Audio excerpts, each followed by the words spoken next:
Tonight, we're exploring one of the most fundamental questions humans have ever asked. Where does the universe end? Is there a boundary somewhere out there, a cosmic wall we could run into? Or does space simply continue forever with no edge at all? The answer is stranger and more subtle than you might expect, and it will completely change how you think about reality itself. If you enjoy these explorations, a like or subscribe really helps this channel grow. Now, let's begin. Every object you've ever encountered has boundaries. A room has walls, an ocean has shores, a box has sides, your own body has skin that separates you from the world around you. Boundaries are everywhere in our daily experience. So naturally, when ancient peoples looked up at the night sky, they wondered, where does all of this end? The Babylonians, around 3,000 years ago, had a straightforward answer. They believed Earth was a flat disk surrounded by a cosmic ocean. Above this ocean stretched a solid dome, the firmament which held back the waters of chaos from flooding the world below. The stars were holes punched in this dome, allowing divine light to shine through. It was a tidy cosmology where everything had its place, and clear boundaries separated the mortal realm from the heavens. This wasn't just religious mythology. It was their best attempt to explain observations with the tools they had. The sky does appear as a dome overhead. Stars do seem fixed to a surface. The sun and moon do appear to move across this dome. Without telescopes, mathematics or physics, their model made sense of what they could see. The ancient Egyptians had their own version, imagining the sky as a goddess named Nut, whose body arched over the earth. Ancient Hindus described the earth resting on elephants standing on a turtle, which itself stood on a cosmic serpent. These models varied in details but shared common themes. The universe was comprehensible, bounded, and relatively small. Ancient Greece brought geometric sophistication to cosmology. Around 350 BC, Aristotle constructed an elegant model where Earth sat motionless at the center while crystalline spheres rotated around it.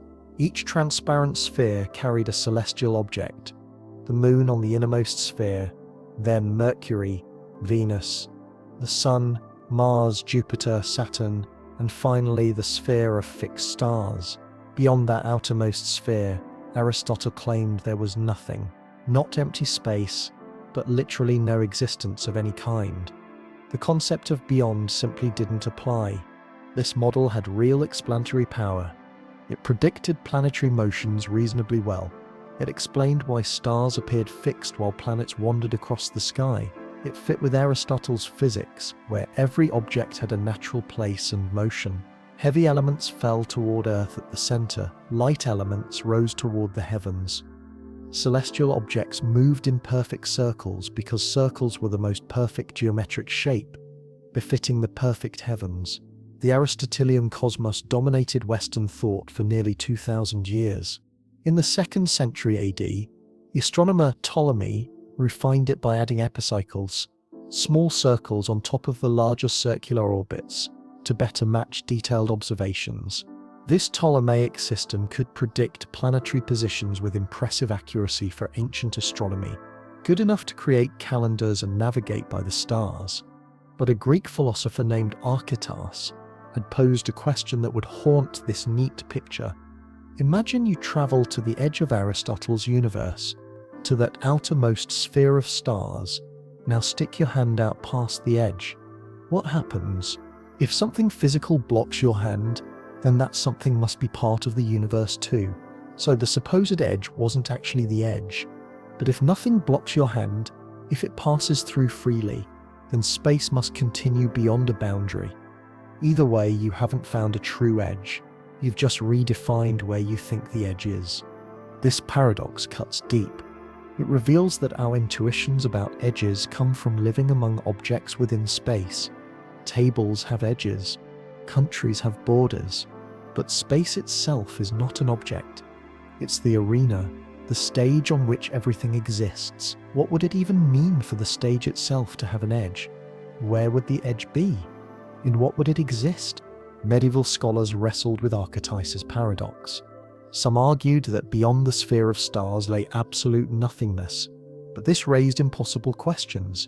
Can nothing exist if there's truly no space beyond the stars, no dimension, no extent? How can we even meaningfully discuss what's beyond? The very act of saying beyond the edge there is nothing seems to imply there's a beyond, a place where this nothing is located. The concept devours itself. Other medieval thinkers took a different approach, appealing to theology. They suggested that God existed beyond the physical universe, and God's infinite nature meant that, in some sense, space continued infinitely, not as physical space, but as the infinite extent of divine presence. This solved the philosophical problem by moving it into theology, but it sidestepped the physical question: what is the actual nature of space? Does it have boundaries? The scientific revolution of the 1600s and 1700s shattered these ancient certainties.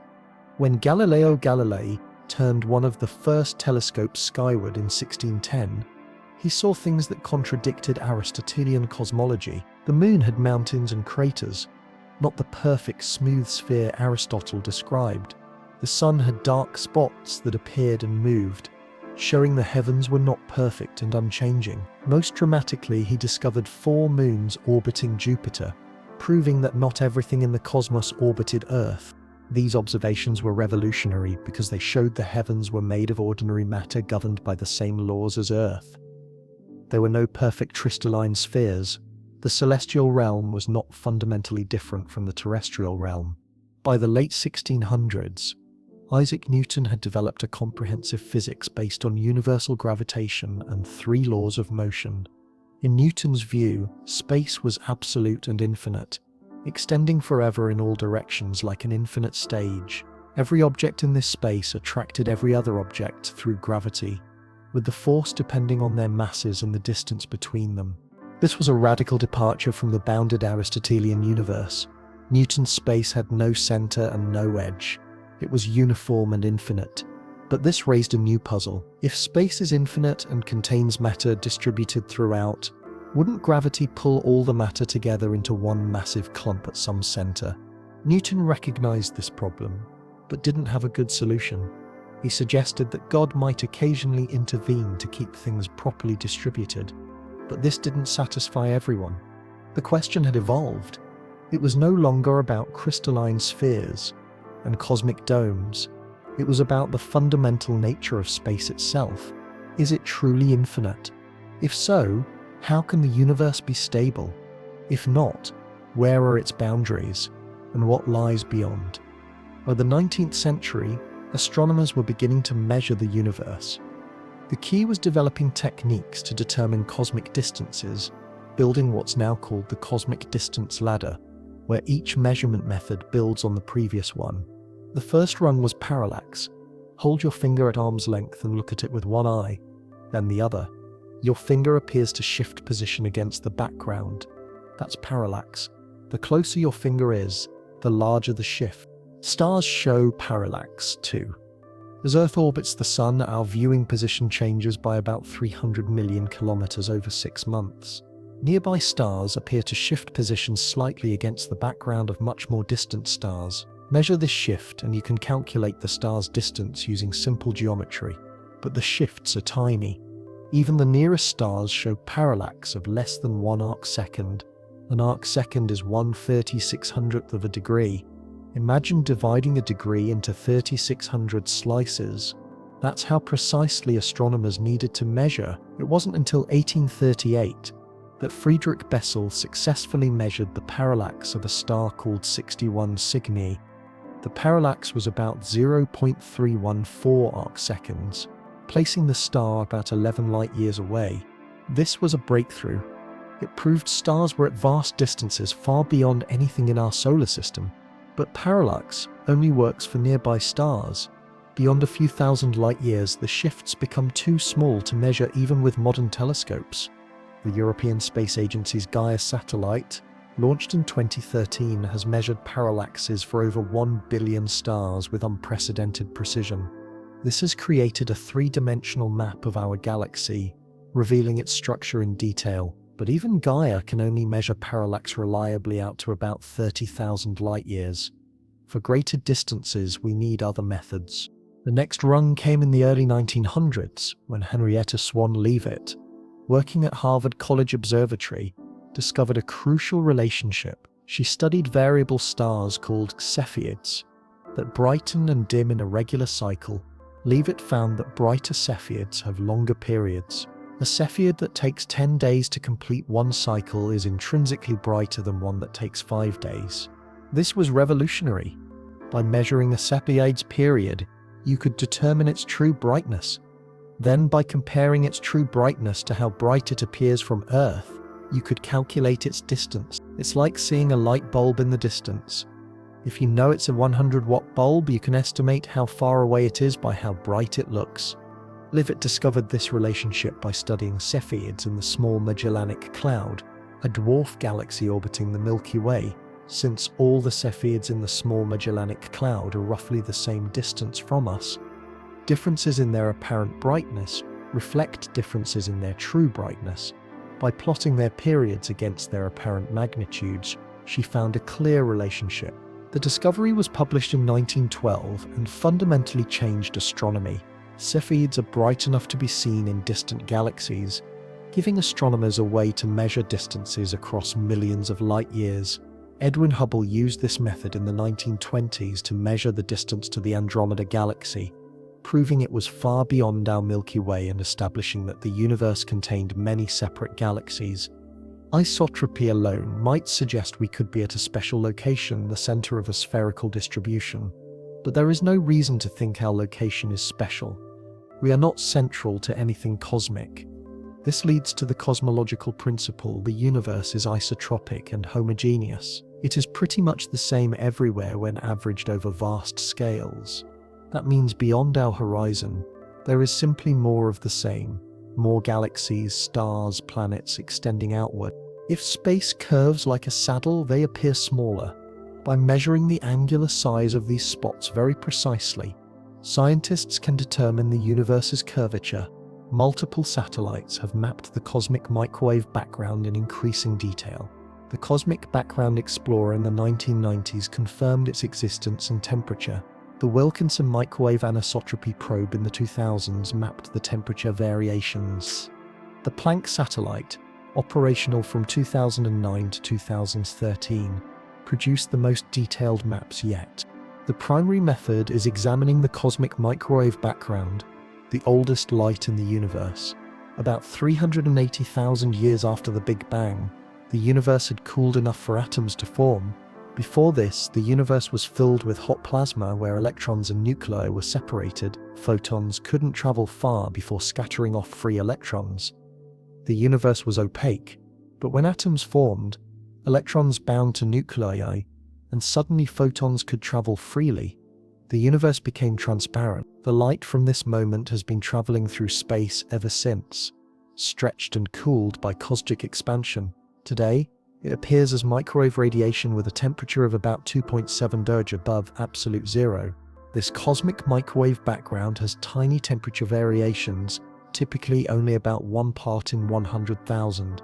These variations represent density fluctuations in the early universe, the seeds that grew into galaxies and galaxy clusters. The pattern of these temperature variations depends on the curvature of space. If space curves like a sphere, the hot and cold spots appear larger than they would in flat space. If space curves like a saddle, they appear smaller. By measuring the angular size of these spots very precisely, scientists can determine the universe's curvature. The result from Planck: the universe is flat to within about 0.4%. Either the universe has zero curvature and is infinite, or any curvature is so slight we can't detect it with current measurements. But there's an important caveat. These measurements probe the observable universe and somewhat beyond, but they can't tell us about the entire universe if it's much larger than what we can see. Imagine measuring Earth's curvature by examining a 10-meter patch of ground. You'd find it appears perfectly flat. You'd need to survey a much larger area, hundreds of kilometers, to detect Earth's curvature. Similarly, the observable universe might be a tiny patch of a much larger curved space. If the whole universe is a sphere with a circumference of trillions of light years, we'd only see a tiny fraction, and it would appear flat to us. so we can't be completely certain whether the universe is finite or infinite. The simplest interpretation of the measurements is that it's flat and infinite. But a very large finite universe that appears flat at observable scales remains possible. In 1929, Edwin Hubble made what might be the most important astronomical discovery of the 20th century. He'd been measuring the velocities of galaxies by examining their light. When an object moves away from you, its light shifts toward longer wavelengths, toward the red end of the spectrum. This is called redshift, analogous to how an ambulance siren drops in pitch as it drives away. Hubble found that nearly all galaxies showed redshift, meaning they were moving away from us. But more than that, he discovered a relationship. The farther away a galaxy was, the faster it was receding. Galaxies twice as far away were moving away, twice as fast. Galaxies 3 times as far were moving 3 times as fast. Distance and velocity were proportional. This relationship, now called Hubble's law, had a profound implication. It wasn't that galaxies were flying through space away from the Milky Way, as if we were at the center of some explosion. Rather, space itself was expanding, carrying galaxies along with it. Imagine dots drawn on the surface of a balloon. As you inflate the balloon, every dot moves away from every other dot. From any dot's perspective, all the other dots appear to be moving away, with farther dots moving faster. But the dots aren't moving across the balloon's surface. The surface itself is stretching between them. The universe works the same way in 3 dimensions. Every region of space is expanding. Galaxies that are farther apart have more expanding space between them, so they separate faster. This expansion isn't happening in space, it's an expansion of space itself. This discovery shocked the scientific community. Even Einstein hadn't believed the universe could be expanding. His equations of general relativity had actually predicted either expansion or contraction, but Einstein thought the universe must be static, neither growing nor shrinking. He'd modified his equations by adding a term called the cosmological constant specifically to hold the universe static against gravitational collapse. When Hubble's observations proved the universe was expanding, Einstein realized his modification had been unnecessary. He reportedly called it his greatest blunder, though this quote may be apocryphal. Ironically, the cosmological constant would later make a comeback in a different context. Let's dig deeper into how redshift works and what it tells us. Light is an electromagnetic wave with a characteristic wavelength. Red light has longer wavelengths, around 700 nanometers.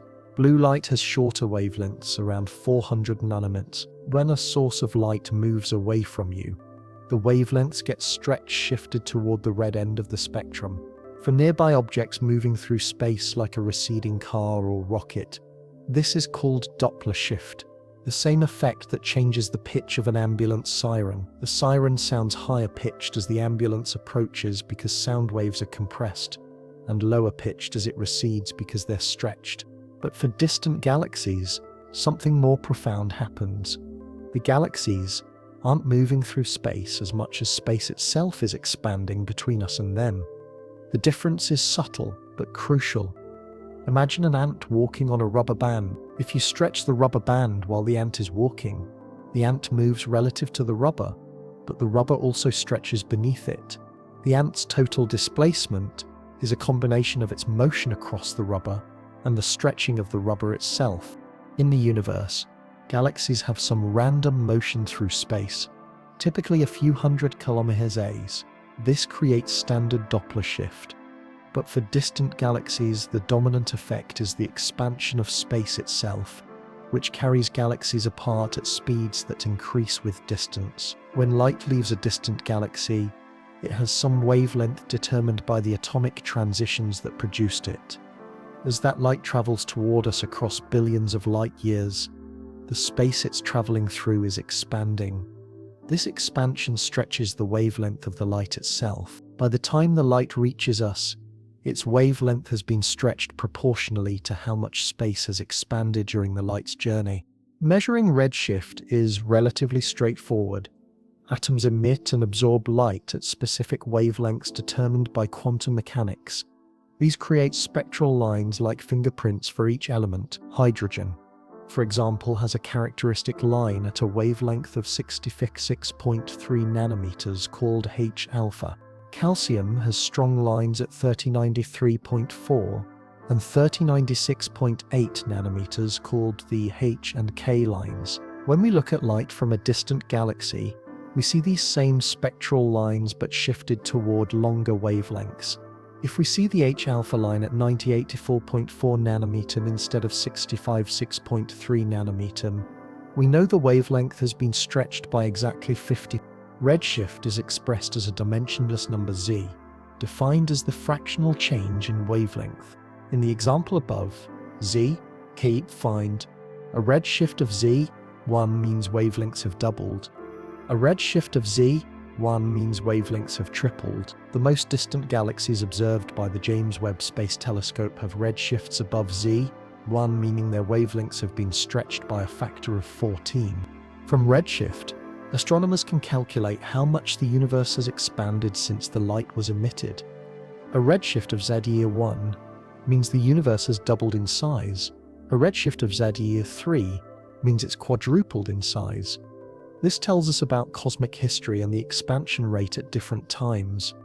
Using Hubble's law, which relates redshift to distance, we can calculate how far away the galaxy is. For nearby galaxies, the relationship is simple and linear. For distant galaxies, it becomes more complicated, because the expansion rate has changed over cosmic history, affected by the relative amounts of matter and dark energy. Combining redshift with the speed of light, we can also calculate how long ago the light was emitted, giving us a look-back time. Light from a galaxy at redshift Z1 was emitted about 7.7 billion years ago, when the universe was about 6 billion years old. Light from a galaxy at redshift Z was emitted about 12.88 billion years ago, when the universe was less than a billion years old. This means high redshift galaxies show us the universe in its youth. The James Webb Space Telescope is designed specifically to observe these distant, redshifted galaxies, revealing how the first stars and galaxies formed. The flatness problem is equally puzzling. Our measurements show the universe is extraordinarily flat, but flatness is unstable.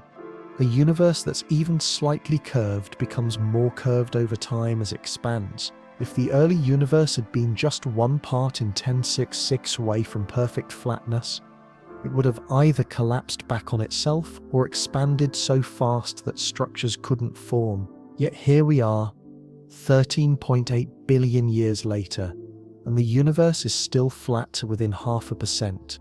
Inflation also solves the horizon problem. Before inflation, the entire observable universe was compressed into a tiny region small enough that all parts were in thermal contact. They reached the same temperature. Then inflation stretched this tiny region enormously, separating parts that had been in contact. They retained their uniform temperature because they'd already been in equilibrium before inflation separated them. Inflation makes specific predictions about the cosmic microwave background. The density fluctuations we see as temperature variations should follow a particular statistical pattern. Inflation predicts they should be nearly scale invariant, meaning the pattern looks similar at different size scales. It also predicts the fluctuations should be Gaussian random, following a specific type of statistical distribution. When the Wilkinson Microwave Anisotropy Probe and Planck satellite measured the cosmic microwave background in detail, they found exactly the predicted patterns.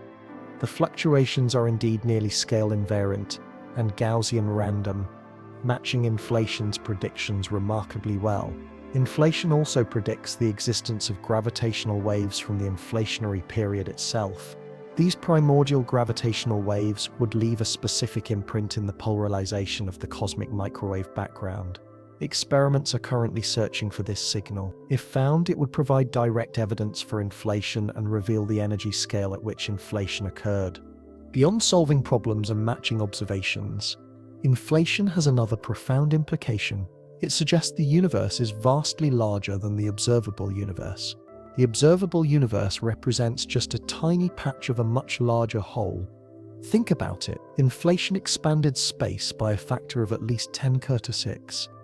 The observable universe is the region that's expanded normally since inflation ended. but the entire inflated region is much larger. Even if we could see in all directions infinitely far, we'd still only be seeing a tiny fraction of what inflation created. This means the universe extends far, far beyond what we can observe. How far? Possibly infinitely far.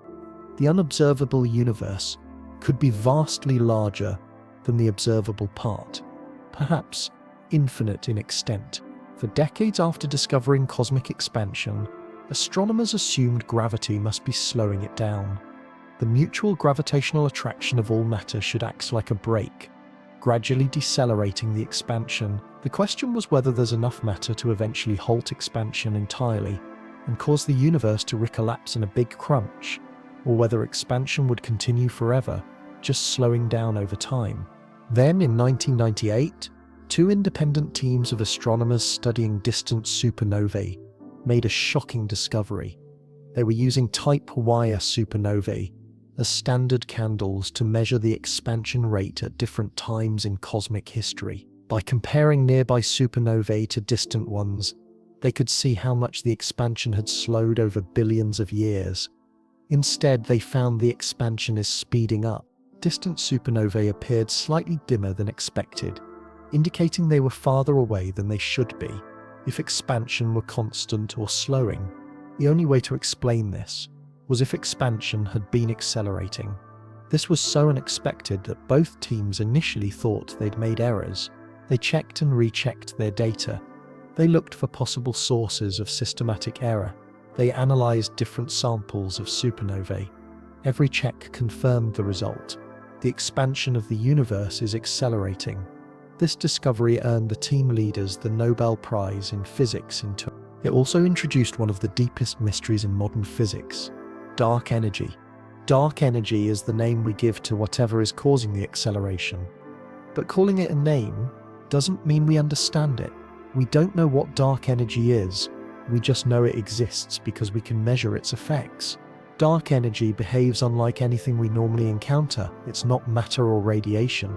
It doesn't clump or cluster. It's spread uniformly throughout space. Every cubic meter of space contains the same amount of dark energy, whether that space is inside a galaxy, between galaxies, or in the vast cosmic voids. This uniform distribution has a strange consequence. As the universe expands and creates more space, more dark energy appears. The total amount of dark energy in the universe increases as the universe grows.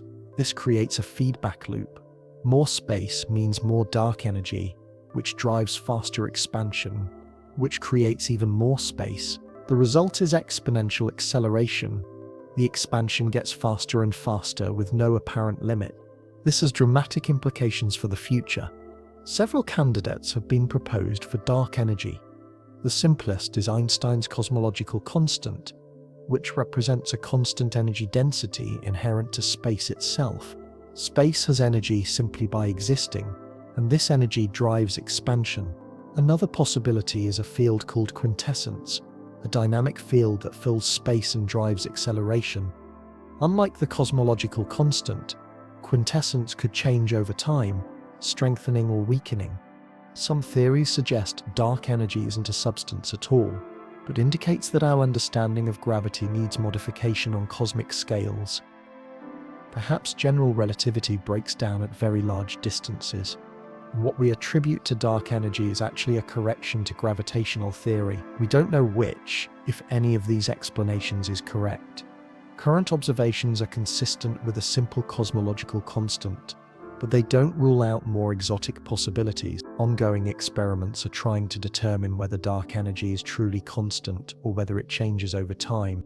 The accelerating expansion driven by dark energy determines the universe's long-term fate.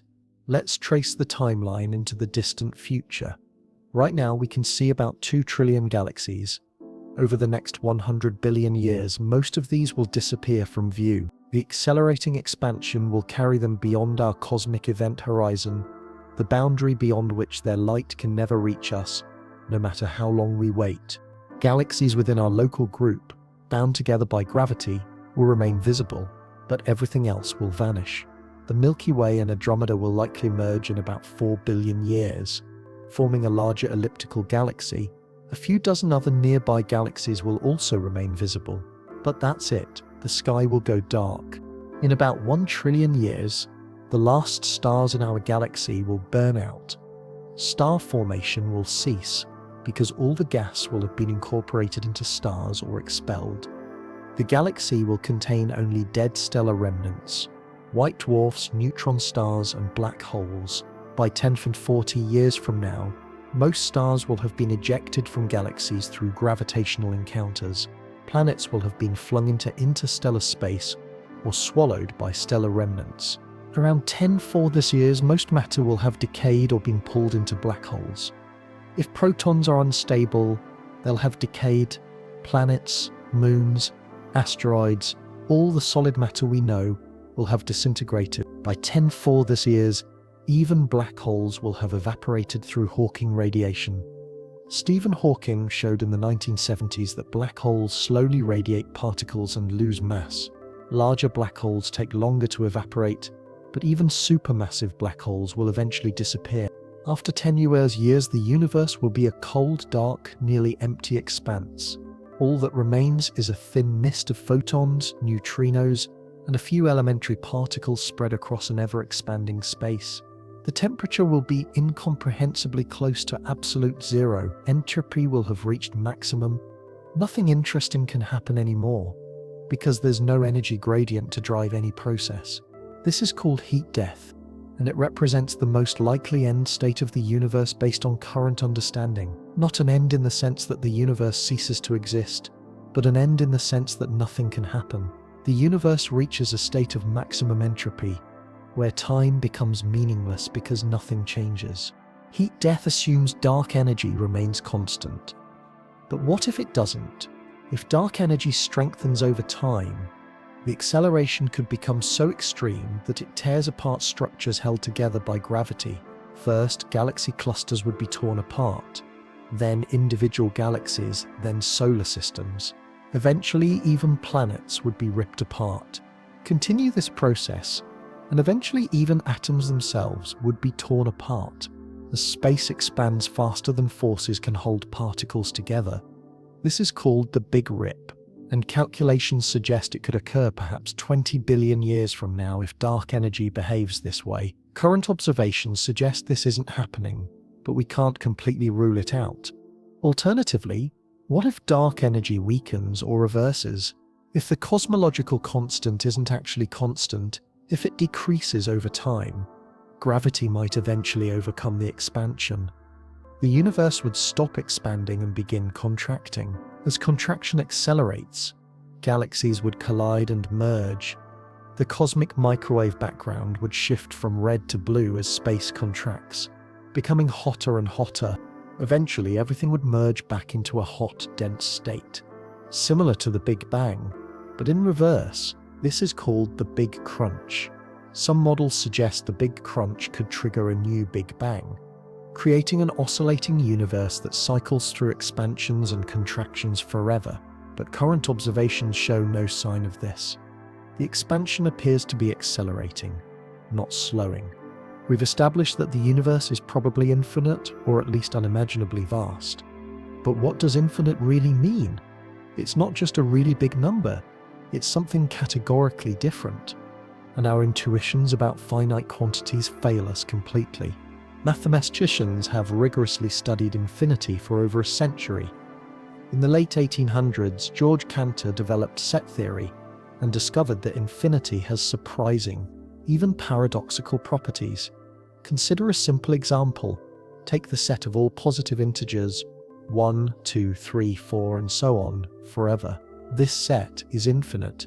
Now take the set of all even integers, 2, 4, 6, 8, and so on, forever. This set is also infinite. Which set is larger?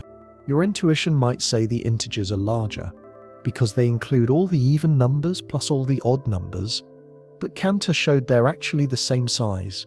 You can match them up 1 to 1. 1 matches with 2, 2 matches with 4, 3 matches with 6, and so on. Every integer gets matched with exactly one even number, and every even number gets matched with exactly one integer.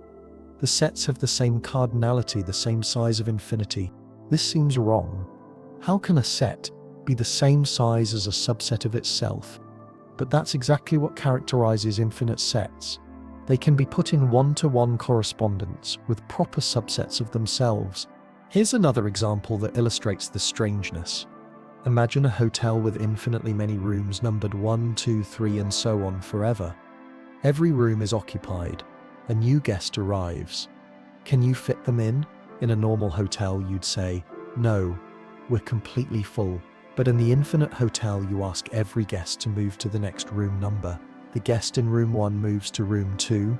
The guest in room 2 moves to room 3, and so on. This frees up room 1 for the new guest. Now imagine infinitely many new guests arrive, each needing a room. Can you accommodate them? Yes. Ask every current guest to move to twice their current room number. Guest in room 1 moves to room 2. Guest in room 2 moves to room 4. Guest in room 3 moves to room 6. This frees up all the odd-numbered rooms, which are infinite in number, for the new guests. You've added infinite guests to infinite guests and still have room. Infinity plus infinity equals infinity. This violates our intuitions about addition, but it's mathematically rigorous. Cantor discovered something even stranger.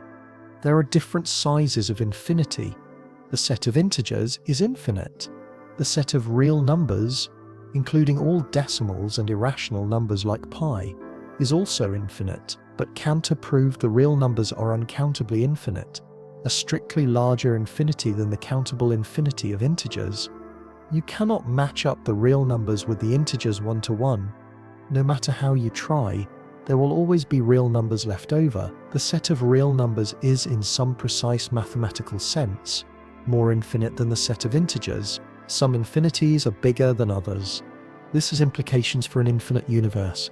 If space is continuous and infinite, it contains uncountably many points. If it's quantized at the Planck scale and infinite, it contains countably many discrete regions. The type of infinity matters.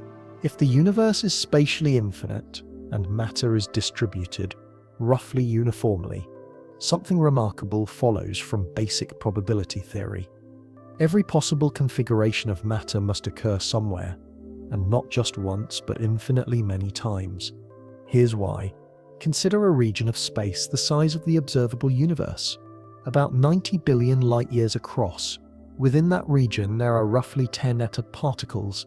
These particles can be arranged in different ways. The number of possible arrangements is stupendously large but finite. Calculations suggest maybe 10 out of 10 out of turf into varied configurations. That's a number so large it's hard to fathom. Write the number 1, then write 10 out of turf into verse zeros after it. It's far larger than the number of atoms in the observable universe, larger than any number you encounter in daily life, but it's still finite. Now, if the universe is infinite and roughly uniform, there are infinitely many regions the size of the observable universe. Each region contains particles in some configuration. Since there are infinitely many regions but only finitely many possible configurations, every configuration must repeat. This means there are infinitely many regions exactly identical to our observable universe.